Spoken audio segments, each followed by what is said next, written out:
Welcome to the Hair Loss Solutions TV program, and we've been talking a lot about alopecia, and we've talked about three young ladies that were the most incredible ladies you ever want to visit with. And if you haven't seen their videos and their interviews, go and view them on our YouTube, and you'll see some of the most incredible stories, advice, heartwarming encouragement. If you know someone or if you're someone who has alopecia, you'll find out you're not alone, and there's a lot to support you. But today we're going to take a different angle. We're going to go to the mom of an alopecia child who has experienced since her daughter was in second grade, right? And her daughter is no longer in second grade. She's way up there now at 17 years old, getting ready for college. So tell us your name, obviously your first name, and your experience with having the first moment in your awareness that your daughter had alopecia. My name's Nancy. Hi Nancy, nice to meet you. Which we've known each other now for how many years? Yep. I remember when I first noticed something was wrong, she was about, I want to say 8 months. And she had a little circle on the back of her head. And I took her to the pediatrician and they said, oh, it's fine, it'll grow back. But in my head I thought, this is alopecia. And then, did you have a trigger of knowing about alopecia, or? I had seen a friend of my daughter's who had spots, and I knew about it from work, and I just started putting two together. So we fast forward, she's 5, and we never had another occurrence until she was about 5. And then she started having hair loss. Her line of her hair started receding, and it was just coming out in handfuls. So we went to the pediatrician. Some of it grew back with treatment. You had the injections of the cortisone. Did you go through that process? We did not. We were going to, but Lauren said, absolutely not. I am not going to do that. We talked about, and we had done all the medications that they said about putting it on her head, letting her scalp get irritated. And one day she came home from school, and she was little. I mean, she was 5, 6, and she said, I don't want to do this anymore. And I went, well, okay. I said, let's talk about it. This is what not doing anything anymore means. We won't be investing any more doctor appointments, no more going to the dermatologist. You're not going to get any treatment. So if your hair grows, it grows. If it doesn't grow, it doesn't grow. And she thought about it, and she had a little piece of hair on the top of her head that was left like a Cupid doll. And I remember she came downstairs and she handed it to me. She had cut it off. Really? And she said, I get what you're saying, and I'm done here. Wow. And that was it. I'm like, okay, she gets it. We're done. So we stopped going to the dermatologist and everything. And at the pediatrician, when she got diagnosed, I knew it, but I didn't want to know it. And I started to cry, and I got really upset. And I was trying to calm myself down, because here's this little 5, 6-year-old at the time. And the pediatrician came to me and she said, I'm going to tell you, she goes, you need to take your cues from Lauren. Say that again. You need to take your cues from Lauren. Well, moms that are out there, that's an important piece of information. Go ahead. And it was probably the best advice that I got. I know the pediatrician understood what I was going through, but she said, don't let your fears become Lauren's fears. Let Lauren live her life and let her be your leader. And every time something new would come up for her age group, I would go, oh my God, oh my God. But I remembered what Dr. Sheets would tell me, and I would just take a back seat on my emotions and say, Lauren, how do you want to go forward? And she always would think about it and had a way of handling it herself. So I'm like, okay, that's how she wants to do this, that's what we're gonna do. And at the beginning, she wanted me to tell her classmates what this was, so we would have a very informal, this is what Lauren has, this is how you can be Lauren's friend, you know, this is what you can do when you hear other people talk about her. You know, you don't have to be her, quote, best friend, but this is how you can be on Lauren's team. And the kids took to it. They went home and they were saying, Lauren has alopecia areata totalis. And the parents were like, what? Speaking Latin. Yeah. And they would educate the parents and the other kids, and even though they maybe didn't play on the playground, they had her back. And we did that till about maybe 4th or 5th grade, and she said, nah, I think I can do it from now on. And she did. People would ask her questions, she would give them answers, and they would all move forward. Wow. So She'd have these epiphanies and the changes of her life. Yeah. Well, I watched you when you would come in to see us on a yearly basis, and you would let her even make the decisions with me, which I always advocate to the parents. You know, I know that they're there to advocate for their child, but it's so important that that child is making the decision. Now, you did change your game this last time because she wanted blonde hair, and you said no way because she's got black hair. But, you know, you got to put your foot down somewhere. Yeah, we do. Well, and she was also wanting to do this really, yeah. And so we would let you be the deciding. Yeah, you threw that back on me. Because I said, you get the complexion, you understand, and honestly, it's hair. And that is one of the perks of this. We can buy little cheap colored wigs and let her, and she does, she wears purple hair to school. And no hair. And Tell no a story hair. about how she went to school, and there was what, a look-alike of somebody that she... Yeah, her principal, who has been with Central High School for a long time, was leaving to do a startup high school where his son is. And so they had a let's dress like Mr. Skinner day, and Lauren's like, Mom, I've got this really great idea. You know, and in the back of my head, she's telling me this idea, and I'm going, oh my God, I don't know about this. But then there's Dr. Sheets telling me, let Lauren be your guide. Lauren wanted to dress like him, and she took her hair off. She had on a tie and a white shirt, and she went in, and she he's bald. looked, and he's bald. Yeah. He is bald, and she was too. And all the people at school that day were like, oh my God, we got to get you two together and get a picture. And honestly, nobody could rock it like she did. Because some of the But kids she- actually thought she had shaved her head. Yeah, they for thought that she day. shaved her head for the day, and she was Which like, tributes her look. really? Yeah. yeah, what girl's gonna shave her head? But again, oh, maybe Lauren would have. But she was very confident, and she went out there, and it's a great picture that we have.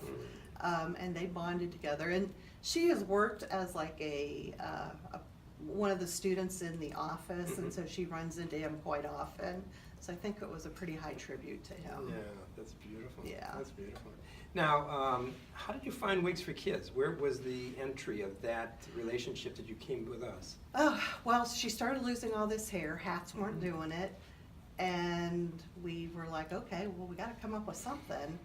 And actually, one of my friends at the time, it was the mom of one of her friends, had breast cancer.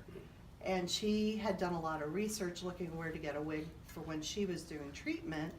She goes, Nancy, I found this really great place. You have got to check it out. It's Wigs for Kids. And I'm like, okay, this is probably something a little more appropriate for Lauren. And so we went through the process, writing out the application, and got to come in. And honestly, I think it was a game changer for Lauren, because you treated her like a princess that she is, that we know, but somebody else saw it. Everybody here was kind and encouraging. She got to meet other people with alopecia. She didn't feel alone. And that was probably the most important thing. You know, she would Skype with other kids that were maybe having a little more difficulty transitioning. I talked to other parents and will let them know it just wasn't the end of the world. You know, somebody made a comment to me, it's not a life-ending, life-threatening process, but it sure is a life-changing situation.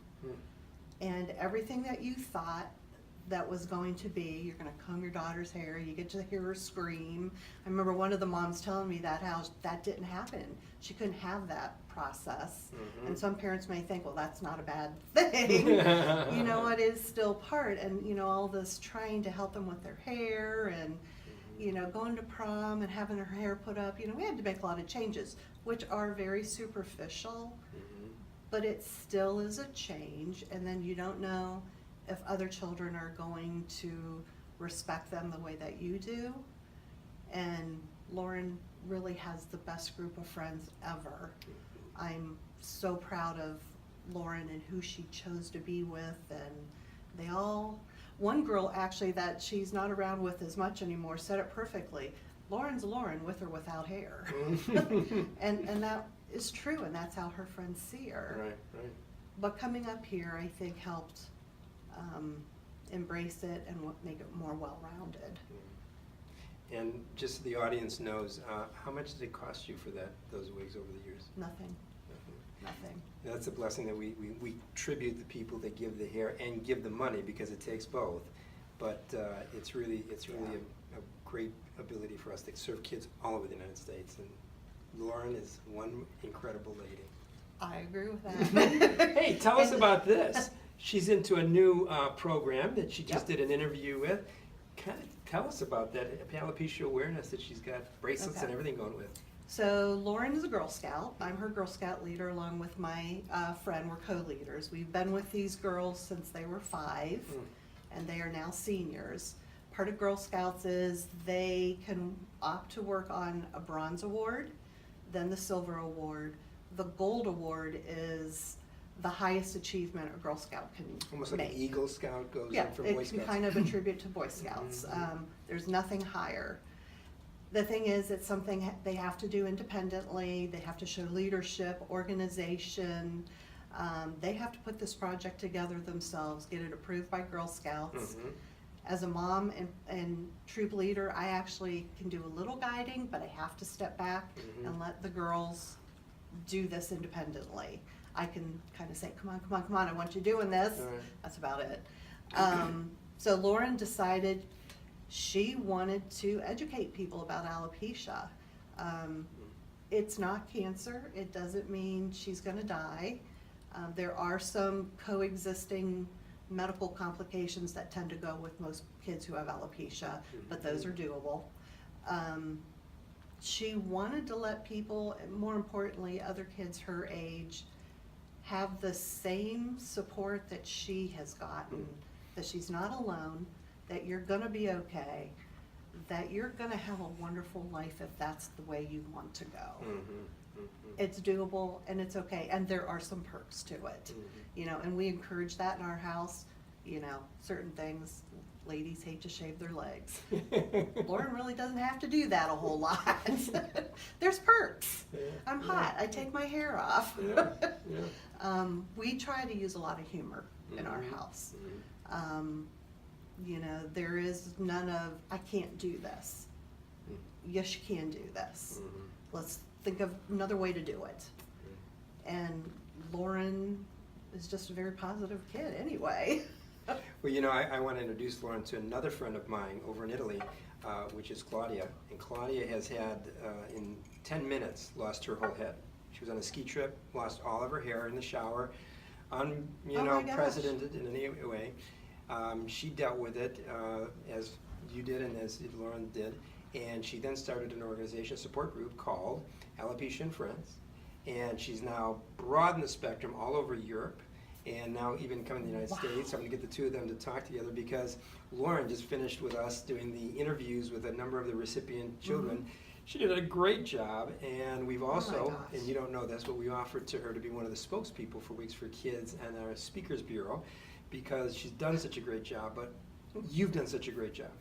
And I know you won't take much credit for this because I know how you are, but you and your husband, and she talked about it in her storyline, the support and the love. And that was what Claudia talked about. The only way she was able to make it and get through it and be better at the other side of alopecia, because she still has hair loss, but the other side, meaning this side, the mental side, is to have love, to have the compassion, to have the acceptance of at least your inner circle.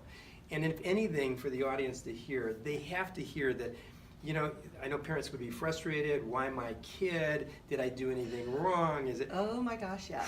Man, it's not easy to just say get over it, but the reality is to help your kid. You have to move forward. Yes, yeah, and it You doesn't have matter. to. It doesn't matter because I got kids with cancer, kids with trichotillomania, that they Yep. pull their hair out, and the parents are all dealing with the same thing. And they need to get where your advice from your doctor, your active use of that practice, and listening to your daughter help. Now, the other side is, it's great that you have a daughter that was able to, you know, muscle up and take through the process.